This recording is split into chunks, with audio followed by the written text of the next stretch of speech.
My name is Brooklyn Adams. I'm 35 years old, living and working in Sacramento, California. I've spent most of my adult life building stability from nothing. No shortcuts, no handouts, no safety net. I work as a financial analyst for a mid-sized investment firm. It's not glamorous, but it's steady. Every dollar I own came from long nights, skipped vacations, and a kind of discipline most people mistake for coldness. I wasn't always like this. Once I had a family, a father, a mother, and an older sister, Brenda. We weren't close, not the laughing, hugging type, but for a long time, at least on the surface, we still looked like a family. Holidays happened, birthdays were acknowledged. I kept showing up, even when I felt like an afterthought. That illusion shattered 3 years ago, and it all started with a watch. But to understand how something so small could destroy everything, you need to know how my family worked. Growing up, Brenda was always the golden child. 7 years older, louder, more confident. The kind of person who walked into a room and expected it to orbit around her. When she married Evan Miller and later had their son Lucas, my parents finally found what they believed was perfection. Lucas wasn't just a grandson. He was the grandson. My parents called him their little miracle. Every tantrum was excused. Every demand was granted. Toys, gadgets, restaurant meltdowns, all forgiven with smiles. And me? I was the independent one, the one who didn't need help, which in my family's language meant the one who didn't deserve protection.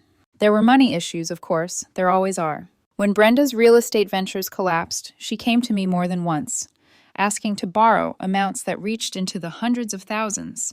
I said no, not because I couldn't help, but because I refused to fund recklessness disguised as entitlement. That decision labeled me selfish forever. Even my parents joined in. They asked me to buy expensive gifts for Lucas, things that cost more than my monthly rent. I refused those too. I bought modest presents, thoughtful ones, never enough for them. So when my mother called me in May 2022, proposing a family healing trip to Napa Valley, my first instinct was to decline. I almost did. What changed my mind wasn't hope, it was guilt. She told me she had already booked a luxury mansion overlooking the vineyards. Private pool, spacious yard, enough rooms for everyone. She said, "Brooklyn, we're getting older. I don't want regret." I should have trusted my instincts. At the time, my boyfriend Daniel warned me gently. He didn't tell me not to go. He just said, "If you go, don't expect them to suddenly treat you differently." I smiled, told him I'd be fine. I wasn't. The mansion was beautiful, painfully so. Cream-colored walls, red-tiled roofs, lavender drifting in the warm air. The kind of place that makes you believe peace is possible. Lucas ran through it like it belonged to him, slamming doors, screaming with delight. Brenda laughed. My mother beamed. That first evening passed quietly, too quietly. I sat at the edge of the dinner table, smiling when appropriate, speaking when spoken to. Old habits. Later that night, standing alone on the balcony, watching moonlight ripple across the pool, I felt something heavy settle in my chest. A warning. The next afternoon, after lunch, I went upstairs to shower. The heat clung to my skin, exhaustion pressing behind my eyes. I took off my Rolex Submariner, the one thing I'd ever bought purely for myself, and placed it carefully on the desk. 5 years of saving, $13,000. Every sacrifice wrapped in steel and glass. I left the door unlocked. That was my mistake. When I came back, the desk was empty, and the door was wide open. For a second, I just stood there, staring at the desk like my eyes could force the watch to reappear. Nothing. The room felt wrong, like the air had been disturbed. The curtains shifted slightly as if someone had brushed past them. My bedroom door, which I'd left cracked open, was now wide, gaping, as if it had been kicked with confidence. A cold line ran down my spine. I didn't even stop to put my hair up. Water was still dripping from the ends, dark spots spreading across my shirt. I turned sharply and hurried into the hallway, my bare feet hitting the polished wood with fast, panicked taps. My first thought wasn't a thief. It was family. Because if there was one person in this house who had been staring at my watch the night before with hungry curiosity, it was Lucas.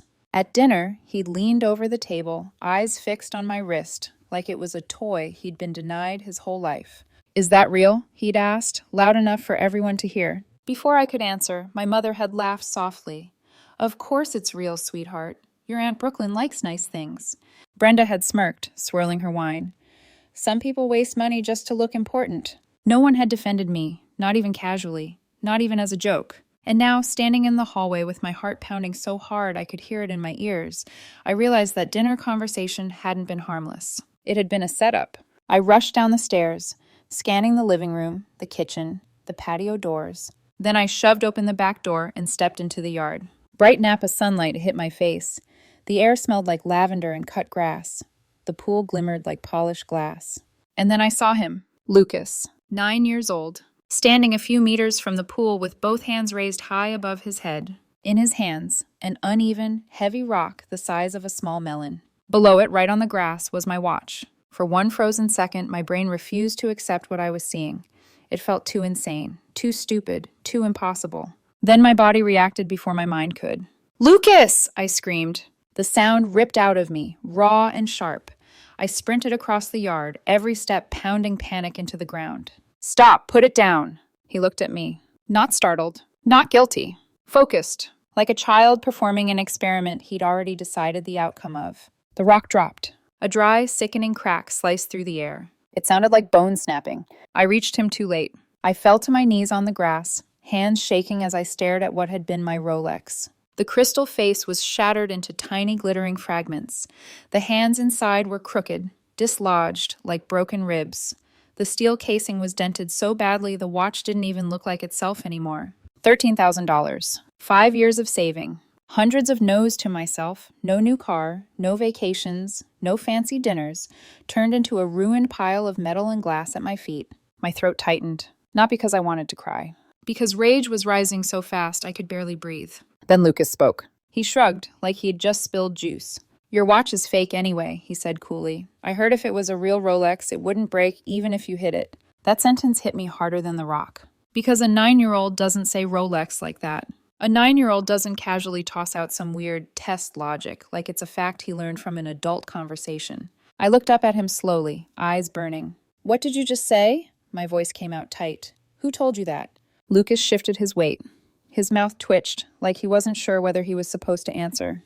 Then he said it anyway, too fast, too careless. "I heard your watch was tough to break," he mumbled. "She told me to test if it was real or not."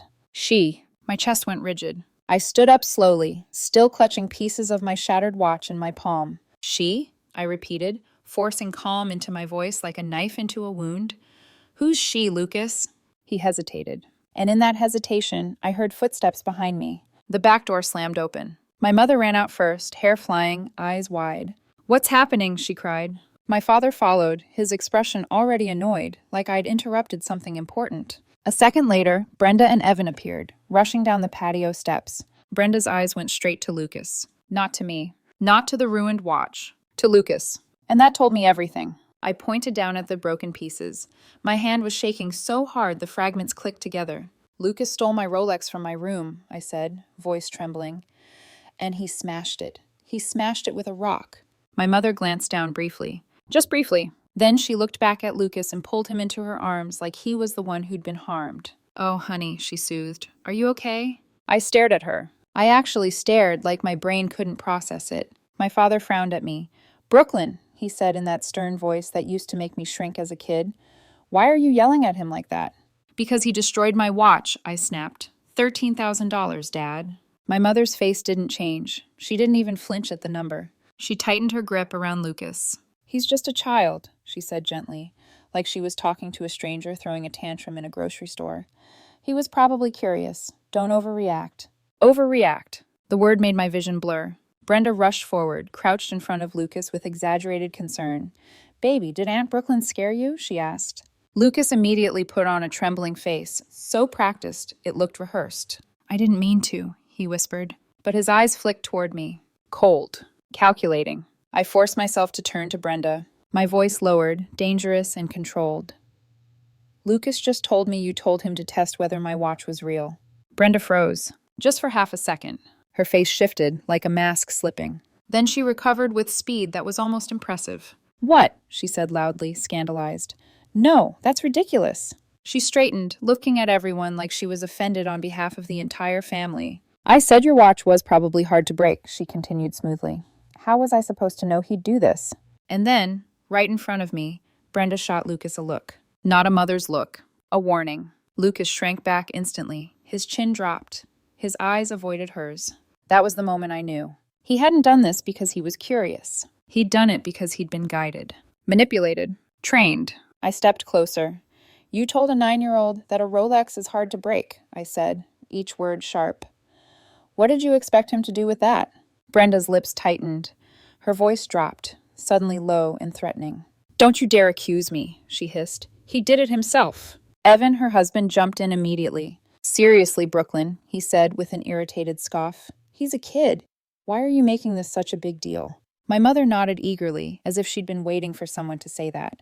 Yes, she insisted. We're here to rest. Why are you ruining this trip over a watch? My father sighed, pinching the bridge of his nose like I was exhausting him. That's enough, he muttered. All of you. Then he looked at me, voice suddenly softer, but not kind. The kind of soft that means give in. Brooklyn, he said. It's just a watch. You can buy another one. Just a watch. My stomach turned. Lucas, standing behind Brenda now, watched me with a strange satisfaction. Then he did something that made my blood go cold. He smirked. And without hesitation, without shame, he lifted his hand and gave me the middle finger. For a second, everything went silent. No birds, no wind, no pool splashing. Just that small, vicious gesture from a child who knew he was protected. My hand clenched. I stepped forward and grabbed his wrist, not hard enough to hurt, hard enough to stop. What did you just do? I demanded, voice shaking with rage. You think that's funny? Lucas's eyes widened, real fear flashing for the first time. But then, like a switch flipped, he screamed. Help! Mom! Grandma! Grandpa! She's hitting me! The words came out so fast, so practiced, it was like he'd said them before in other situations. Brenda lunged. She yanked Lucas away from me, slamming her shoulder into my chest, so I stumbled back. Don't touch my son, she roared. Evan stepped between us, fists clenched. My mother rushed to Lucas, cupping his face like he'd been attacked. Brooklyn, she cried, what is wrong with you? He's little. My father's eyes hardened. You're an adult, he said, voice full of disgust.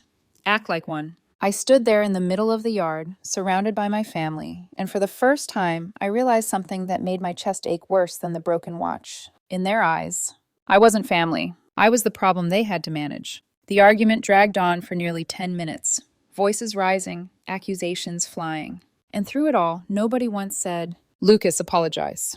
Nobody asked, Brooklyn, are you okay? Nobody even looked at the shattered remains on the grass like it mattered. Finally, my father threw his hands up. All right, he barked. Enough. We're on vacation. Stop fighting. Then he turned to me again, that same tired authority in his voice. You need to let this go, he said. Family knows how to forgive. Don't make this worse than it needs to be. Brenda nodded, smug.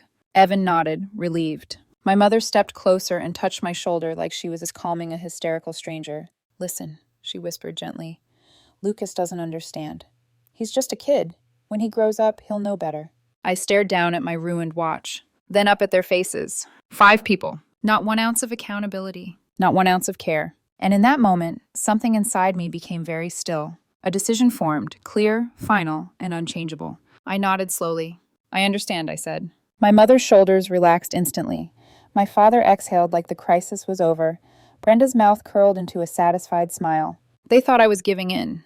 They thought I was letting it go. But the truth was, that was the exact moment I decided to teach them what even really meant. I turned away without another word and walked back into the mansion, my wet hair clinging to my neck, my hands still full of broken pieces. My footsteps echoed across the wooden floor, and as I stepped into the living room, my eyes landed on the coffee table. On top of it sat a decorative wooden tray. Inside it were car keys, neatly arranged. My gaze stopped on one set, a key fob with a silver emblem. Brenda's pride, her black Mercedes-Benz E-Class, the only luxury she still had after everything she'd lost. My fingers closed around the keys, cold metal against hot anger, and I walked toward the front door.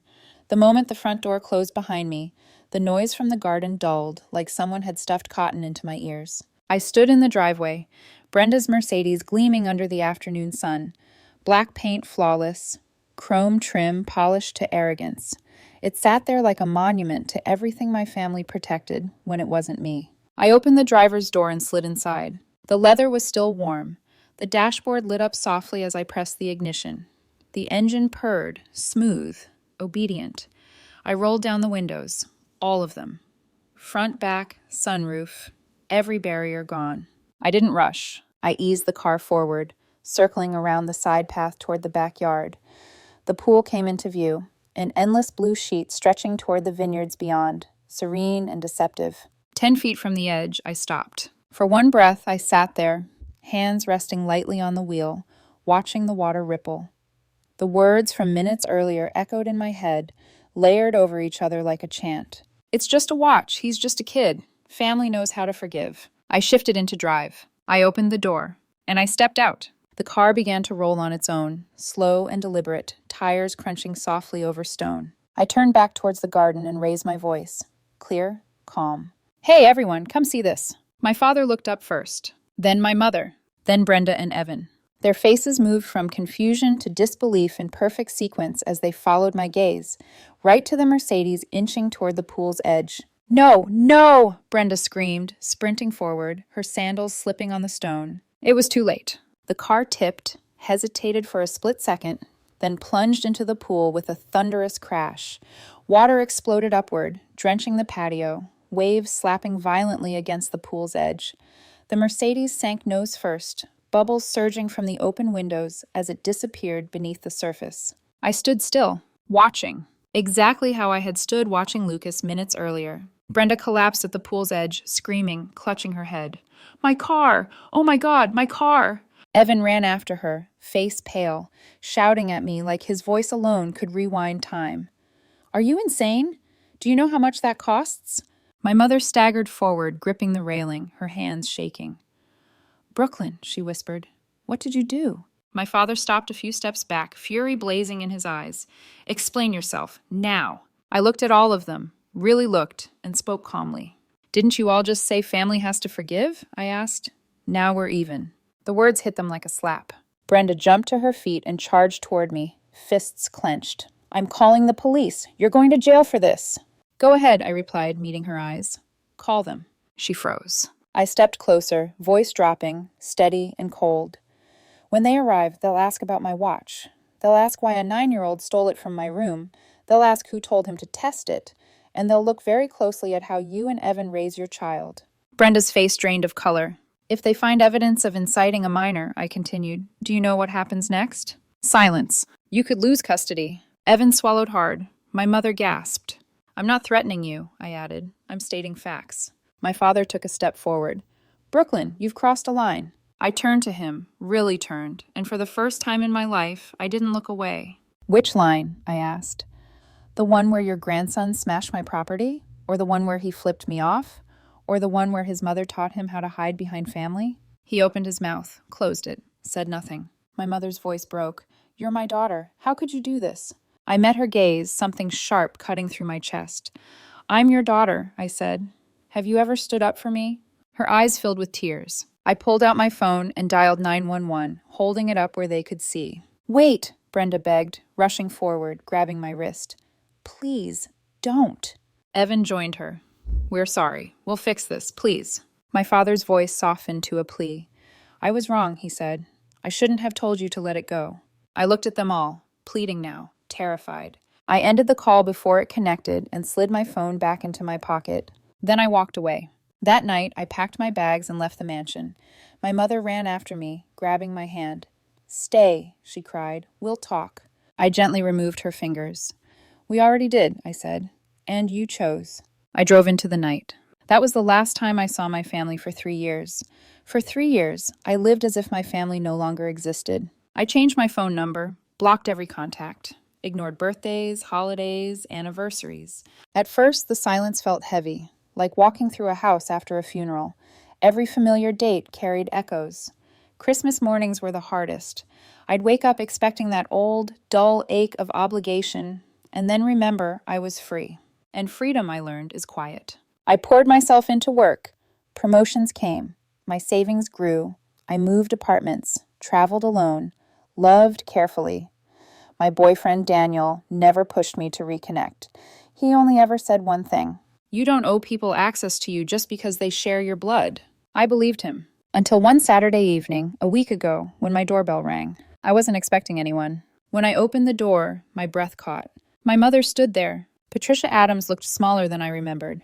Her hair, once carefully dyed, was streaked with gray. Her shoulders sagged as if she'd been carrying something far too heavy for far too long. For a moment, neither of us spoke. I didn't invite her in. "What are you doing here?" I asked finally, my voice calm but distant. Her lips trembled. "Brooklyn, your father is very sick." Something tightened in my chest, sharp and instinctive, but my face didn't change. "He needs surgery," she continued, tears spilling now. "It costs $50,000. Insurance won't cover everything. I don't know what to do." I listened in silence. Then I asked the question that had been sitting on my tongue since she rang the bell. "What about Brenda?" My mother froze. Her mouth opened, then closed again. I waited. Finally, she whispered, "She cut ties with us a year ago." I almost laughed. Not because it was funny, because it was painfully, cruelly ironic. My mother went on, voice breaking as she explained. Brenda had demanded my parents sell their house and give her $200,000 for a new investment. When they refused, she exploded, accused them of favoritism, of betrayal, of choosing me over her. Then she walked out. No calls, no visits, no grandson. After everything they'd done to protect her, she'd abandoned them without hesitation. I shook my head slowly. 3 years ago, I said quietly, you all told me to let things go because that's what family does. So where is she now? My mother had no answer. She stood there crying on my doorstep, and for the first time, I saw her not as my protector or my judge, but as a woman facing the consequences of her own choices. I asked her to leave. That night, I didn't sleep. The next morning, I went to the hospital. My father lay in the bed thinner, weaker, his eyes dull with pain and exhaustion. When he saw me, something unreadable crossed his face. Regret, maybe. Shame. I stood at the foot of the bed. "You should call Brenda," I said calmly. "She's your eldest daughter." My father closed his eyes. My mother pleaded with me again. "Brooklyn, please." I nodded. "I know why you came. I'll think about it." And I left. That afternoon, I sat alone in my apartment, watching sunlight slide slowly across the floor. $50,000. It wasn't a small amount, but it wasn't an impossible one either. I thought about my father, not the man who stood silent in the garden that day, not the one who told me to let it go, but the father from long ago. The one who ran beside me when I first learned to ride a bike. The one who waited at the pool edge, arms open, telling me not to be afraid. I also thought about the last 3 years. The peace, the distance, the version of myself I had rebuilt without them. By evening, my decision was clear. I logged into my bank account and transferred $50,000 directly to the hospital, noting it was for Gerald Adams' surgical expenses. I didn't do it for forgiveness. I didn't do it for reconciliation. And I didn't do it because my mother begged. I did it because I didn't want regret to be the thing that haunted me next. That night, my phone rang. "Mom." I watched the screen light up, vibrate, go silent. I didn't answer. Some wounds don't close with money. Some distances don't disappear with time. And some relationships, once broken, never return to what they were. I had done what I needed to do, not as a daughter seeking approval, but as a woman choosing peace over bitterness. Before I end this story, I want to ask you, was I wrong to pay for my father's surgery after everything that happened? If you were in my place, what would you have done?